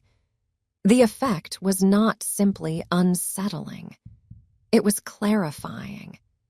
It suggested that the emotional core of the family, the part that created warmth and mutual attachment, had not lived in him in the way it lived in Shannon. In the public mind, this created a kind of haunted fascination. People wanted to understand not only what happened, but how it could happen without loud warning. They wanted to believe there were signs so obvious that anyone would have recognized them, because that belief offers comfort. It implies that catastrophe is avoidable if one is vigilant enough. But the case offered a more difficult truth, that the signs, when they exist, are often disguised as normal marital difficulty. Emotional coldness can look like introversion. Control can look like calmness. A person who withholds can be described as simply not expressive. A spouse who is trying to hold everything together can be described as dramatic, demanding, overly sensitive. The language of everyday life is often not equipped to name emotional manipulation when it arrives quietly. In hindsight, the months leading up to the disappearance began to look less like a marriage going through stress and more like a marriage being slowly hollowed out from one side. The shift was not primarily external. It was internal. Chris's inner life had become oriented toward escape, and escape has a particular psychological temperature. It makes responsibility feel like imprisonment. It makes other people's needs feel like obstacles. It makes consequences feel unfair. For some men, that feeling creates conflict and then departure. For others, especially those who have built their identities around appearing steady, the feeling creates a more dangerous kind of private logic.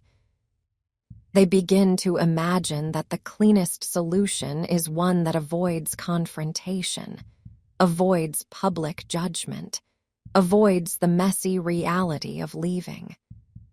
A clean solution is rarely clean for anyone but the person who wants it. And in a family, the people most harmed by the pursuit of a clean solution are often the ones least capable of defending themselves. The children do not negotiate the terms of a marriage. They do not choose the emotional weather of a home. They live inside whatever atmosphere the adults create, trusting that the people who feed them and tuck them in will also protect them. That trust is not optional. It is built into childhood. The case forced the world to look directly at what happens when that trust is placed in the wrong hands. It also forced a reconsideration of the meaning of a smile. Not the obvious theatrical smile of performance, but the everyday smile that appears in family photographs, the kind that convinces others that everything is fine. In the images from the Watts family life, Shannon's warmth is visible as a kind of open light. The girls' faces carry the ease of being loved. Chris's expression in many images appears acceptable, pleasant, neutral, composed. Yet neutrality can be a mask when warmth is absent. A neutral face can sit beside a laughing child and still remain emotionally distant. This is not something a camera can fully capture, but it is something people begin to sense once they know what the camera could not have known. They begin to see the difference between a person participating and a person occupying space. They begin to notice how often one person's energy fills the frame while the other person's energy remains faint. After the case became fixed in public memory, it created a strange kind of echo for countless other families. Not because their lives mirrored the outcome, but because many recognized pieces of the emotional pattern. The slow withdrawal. The way one partner carries the emotional work alone. The way love becomes a pursuit rather than a shared state. The way control can be exercised without raising a voice. For those who had known Shannon in real life, these patterns were not abstract. They were tied to a person who had laughed, planned, worried, and loved in a way that was unmistakably human. They carried memories of her reaching out, making connections, building stability. Those memories did not soften with time. They sharpened because now they had to coexist with what happened after. Grief in such cases does not move in a straight line. It circles. It returns to the same questions, the same images, the same small moments that now feel like warnings the mind insists must have been there. The people left behind replay ordinary scenes, searching for the second meaning they did not notice at the time. A quiet dinner, a short message, a photograph posted on a bright day, a subtle tension on a face. They cannot stop searching because the search is not only for answers, it is for control.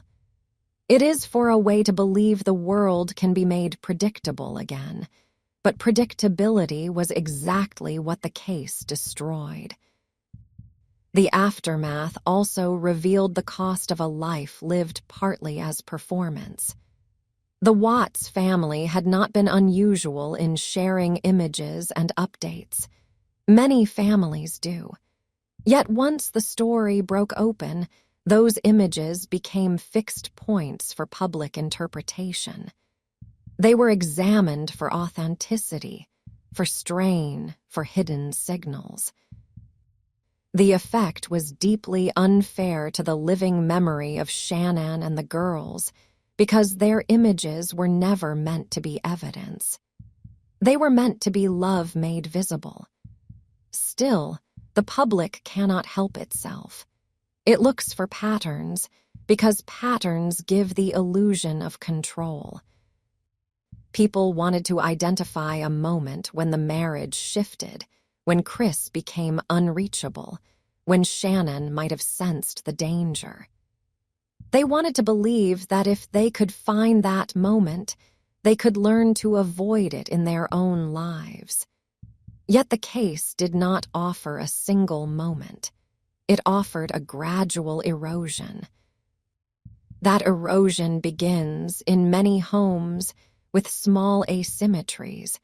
One person's emotional needs treated as excessive, one person's silence treated as normal, one person's effort treated as obligation. Over time, the warm spouse becomes trained to accept less and less, while still providing more and more. They become skilled at explaining away pain, not because they are foolish, but because they are invested. They do not want to believe the person beside them is capable of a kind of emptiness that cannot be repaired by love. Shannon's tragedy includes that very human hope, the belief that effort can restore connection, that clarity can be reached, that marriage can be saved through persistence. That hope is not naive. It is what holds many families together through difficult seasons. The devastation is that hope becomes powerless when the other person is not participating in the same emotional reality. In the quiet years that followed, the case remained like a dark marker in the cultural landscape, not because it was unique in its category, but because it was so stark in its contrast. It showed a man who could move through domestic life without the internal boundary that should make certain actions unthinkable. It showed a woman and children whose warmth and vulnerability were real, not staged, and whose trust existed where it should have been safest. And even as the world tried to move on, the story continued to settle into the small spaces of everyday life, where it could not be easily dismissed. In the pause before turning out the lights. In the moment, a spouse notices emotional distance and wonders whether to dismiss it. In the quiet realization that the absence of conflict is not always peace, and that silence can sometimes be a strategy rather than a comfort.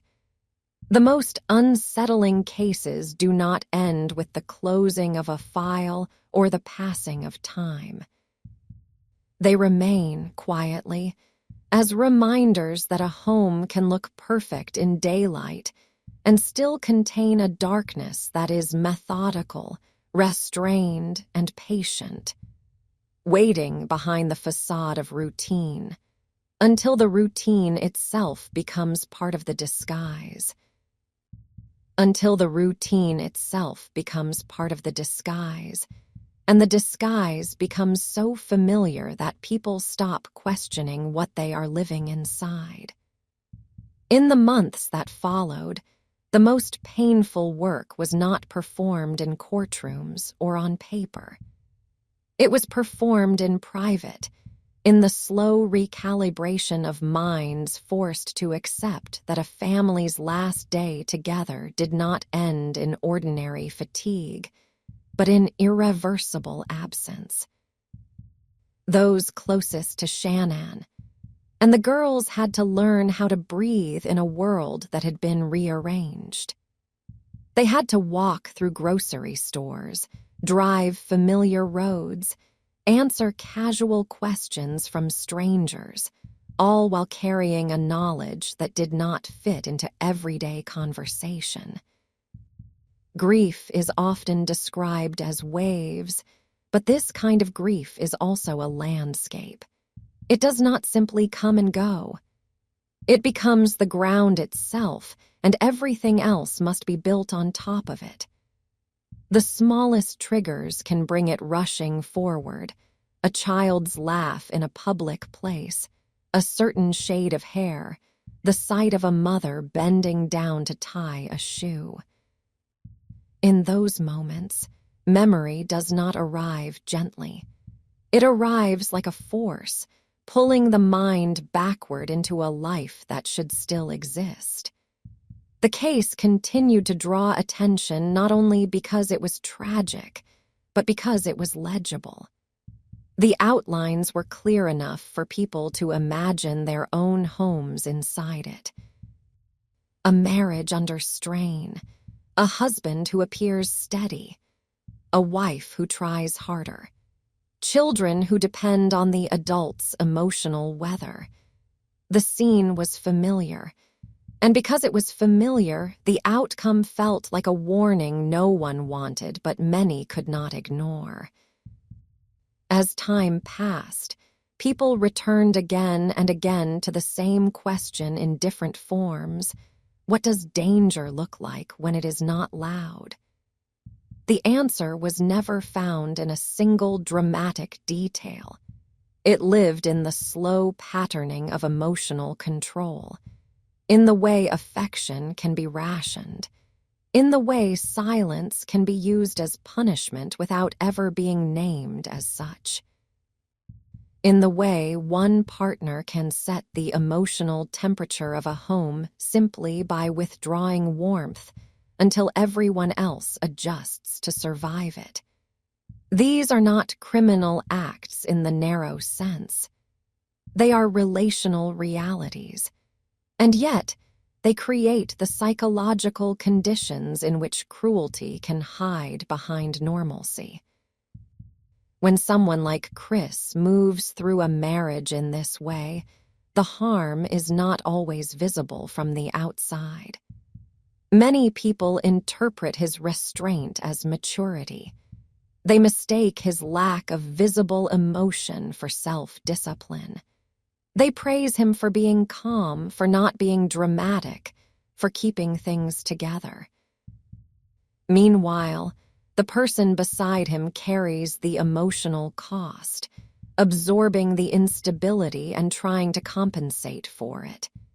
In that dynamic, the warm spouse often becomes more visible and, paradoxically, more vulnerable to judgment. Their efforts to communicate look like neediness. Their attempts to restore intimacy look like pressure. Their distress looks like overreaction. The controlling spouse benefits from this imbalance. They can remain quiet while the other person appears intense.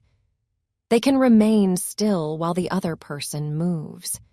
Over time, the warm spouse begins to fear that others will see them as the problem, and that fear further isolates them inside the relationship. This is how the imbalance becomes self-reinforcing. It is not sustained by violence alone, but by perception, by the subtle social advantage of appearing calm. In Shannon's case, that advantage followed Chris into the earliest days of the disappearance. For a brief time, the world treated him as a husband facing an unexpected crisis. It looked at his quietness and interpreted it as shock. It assumed, because most people assume, that a father would share the same desperate urgency as everyone else. That assumption is one of the ways society protects itself from the full terror of reality. It is easier to believe that there are basic human limits most people do not cross. When those limits were revealed as fragile, the case became something more than a family tragedy. It became a rupture in the collective sense of domestic safety. It forced people to consider that the person who appears least threatening can still possess a private logic that is ruthless. That private logic, once formed, does not necessarily require ongoing rage to maintain itself. It requires only a steady devotion to self-interest. It requires the ability to imagine other people as objects rather than as full lives. It requires the ability to see children not as irreducible human beings, but as extensions of a life one no longer wants. There is something uniquely chilling about that, because it is not driven by a chaotic impulse.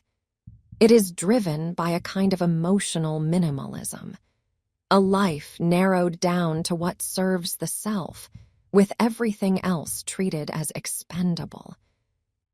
When the legal outcome settled into permanence, the story did not disappear. It continued to evolve in the way stories do when they become cultural memory. People discussed it not only as a sequence of events, but as a study in appearance. A man who did not fit the stereotype of obvious danger. A family that looked like countless others. A neighborhood that seemed designed to exclude catastrophe. The case became a reminder that safety is not guaranteed by architecture, by income, by a pleasant street, or by a calm face. And yet, amid all the analysis, amid all the revisiting of details, the most devastating truth remained simple and stubborn. Shannon and the girls were real people, not symbols. Shannon's warmth was not a narrative device. It was a daily practice. It showed itself in small acts of care that most households depend on without noticing: meals prepared, schedules maintained, small fears soothed, childhood routines protected. Afterward, those routines became ghosts, not in any supernatural sense, but in the practical way absence shapes a space. A high chair that no longer needs to be wiped down. A bedtime story that no longer needs to be read. A laundry cycle that no longer includes small pajamas. These are ordinary details, and that is what makes them unbearable. They force the mind to imagine the future that should have unfolded, the birthdays that should have arrived, the school years that should have been navigated, the slow growing up that should have happened inside the same walls. In the wider public, those details were often reduced to sadness at a distance.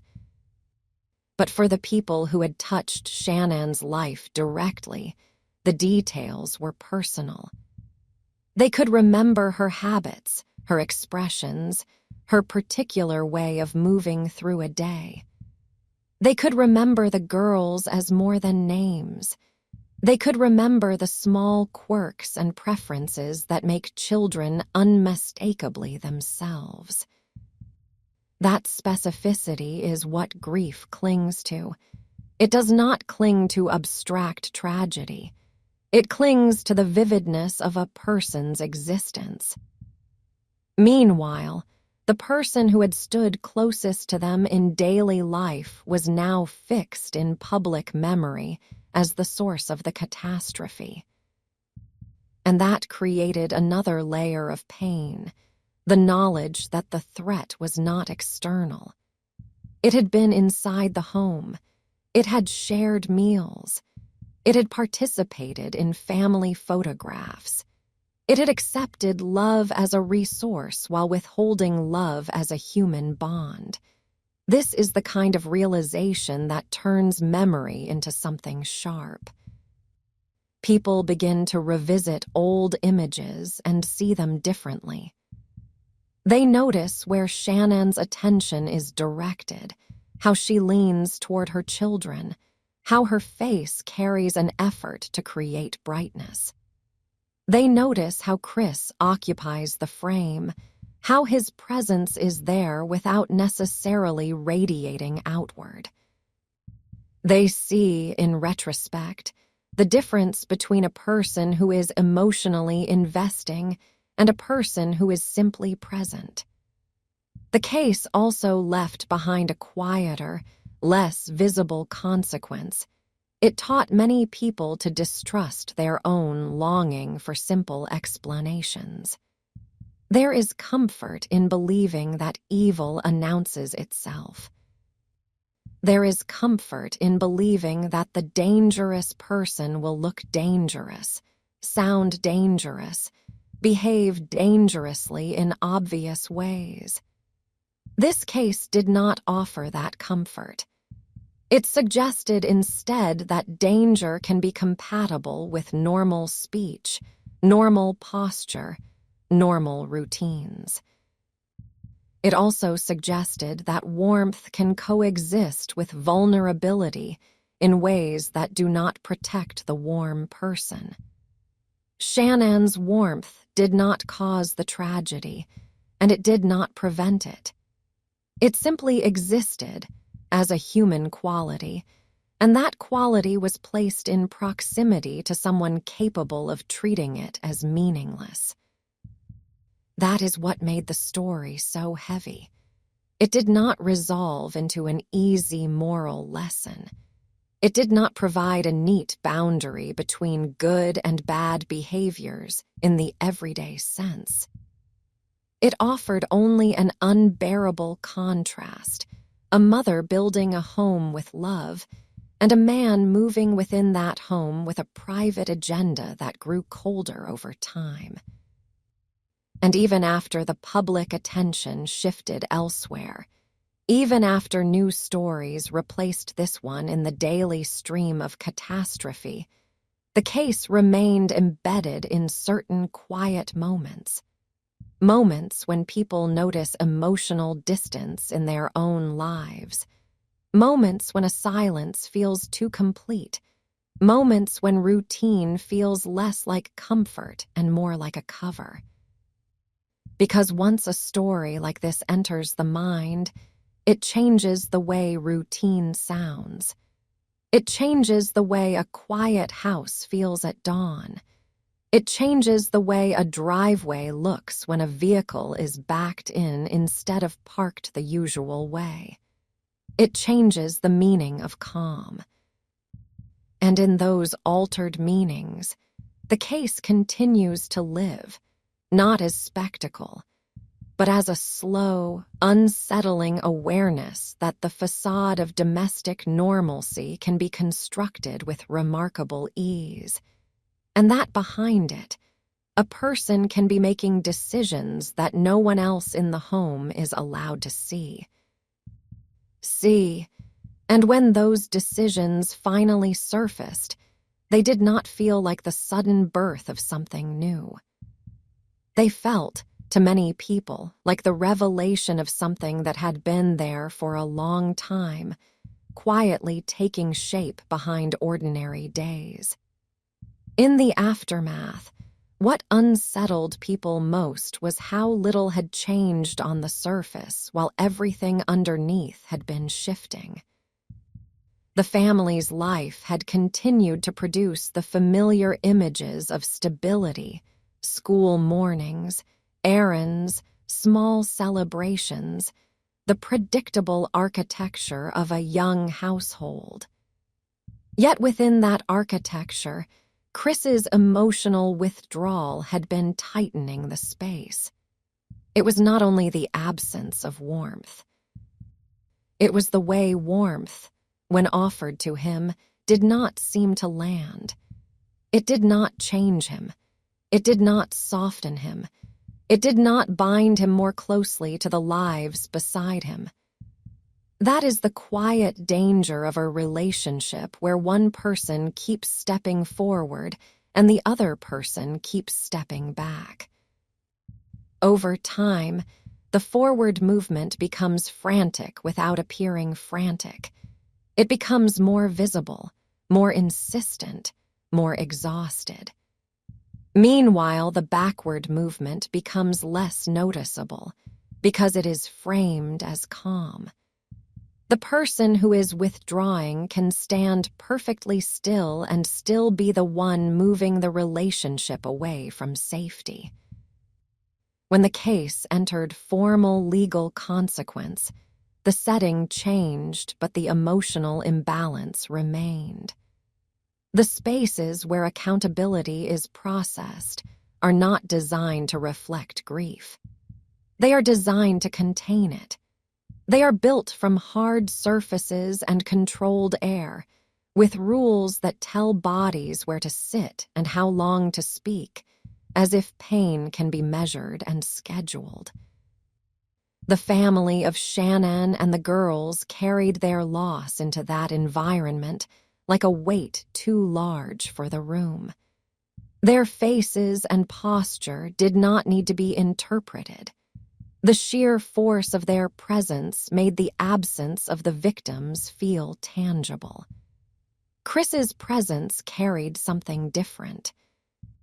He was contained in the same way he had always been contained, but now the containment no longer looked like a personal habit. It looked like avoidance. The shape of his stillness suggested a man trying to keep himself separate from the consequences, as if separation were still possible. Inside the home, that mask can function as a kind of leverage. It sets the terms of what is considered reasonable. It punishes emotional expression by treating it as excess. It rewards compliance with brief moments of reassurance, just enough to keep hope alive. Shannon's efforts to restore closeness would not have been read by her as weakness. They would have been read as love, as commitment, as the necessary work of marriage under stress. Yet in a dynamic where one person has begun to withdraw for self-serving reasons, the other person's love becomes an inconvenience. It becomes a demand for honesty. It becomes a force that threatens concealment. When concealment is the priority, intimacy becomes the enemy. That is how a relationship can drift into a place where the warm person is still living in the marriage and the cold person is living beside it. The warm person continues to plan, to repair, to reach. The cold person begins to treat that reaching as pressure and to imagine relief not through resolution, but through removal. This is the psychological terrain where the case becomes most unsettling, not because it requires dramatic evil, but because it reveals a gradual narrowing of empathy. A life becomes reduced to a set of obstacles and benefits. A family becomes a structure that provides identity while demanding responsibility. The moment responsibility begins to feel intolerable, The person whose empathy has narrowed does not search for a humane exit. He searches for the exit that preserves his comfort and protects him from exposure. Exposure matters in this story. Not exposure as embarrassment, but exposure as consequence. Divorce is public. It is messy. It is emotionally humiliating for those who pride themselves on appearing steady. It requires explaining oneself. It requires enduring the anger and grief of the spouse left behind. It requires being seen as the one who caused pain. For many people, that discomfort is simply part of adult accountability.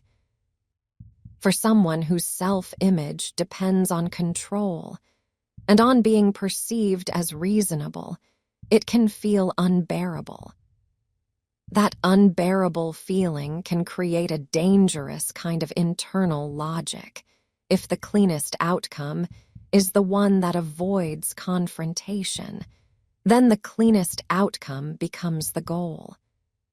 The tragedy is that what feels clean to one person becomes annihilating to everyone else.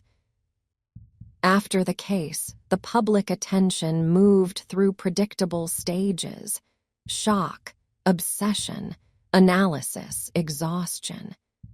People debated motives, dissected timelines, searched for missed warning signs. But while the public studied the story, the people closest to Shannon and the girls were living a different reality. They were living with the ongoing violence of time continuing, with birthdays that arrived as dates without meaning, with holidays that became reminders instead of celebrations, with the continuous presence of unanswered questions that no procedural outcome can satisfy. The hardest question was never simply what happened. The hardest question was how. How a man could inhabit the role of husband and father while privately detaching from the humanity of the people he lived beside. How the emotional bond that should have been protective could fail so completely. How a home could look stable while becoming, quietly, an unsafe place. The house itself became a kind of public symbol, but symbols are shallow compared to the lived pain of the people who knew the family. For them, Shannon was not a character in a story. She was a person with habits, tone, preferences, and a particular way of moving through a day. The girls were not abstractions of innocence. They were specific children with specific rhythms, small quirks, small joys.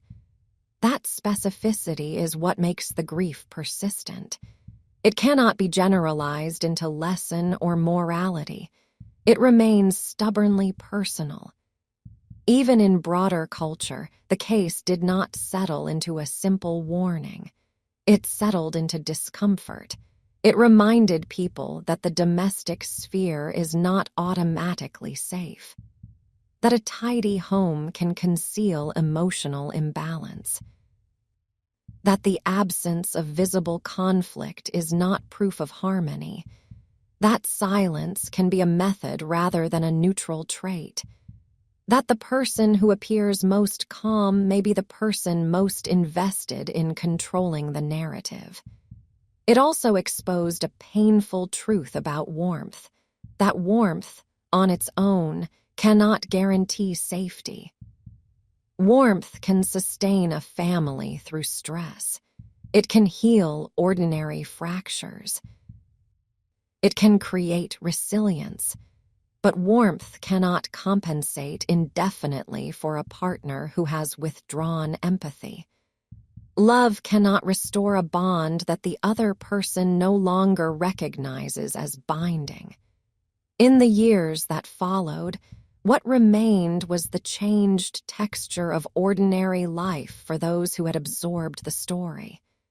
They listened differently to neighbors. They paid attention differently to small domestic cues. they learned to interpret emotional distance not as harmless, but as something that deserves scrutiny.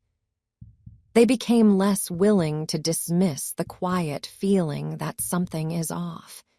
Yet even this heightened awareness offered no comfort to the people most directly impacted.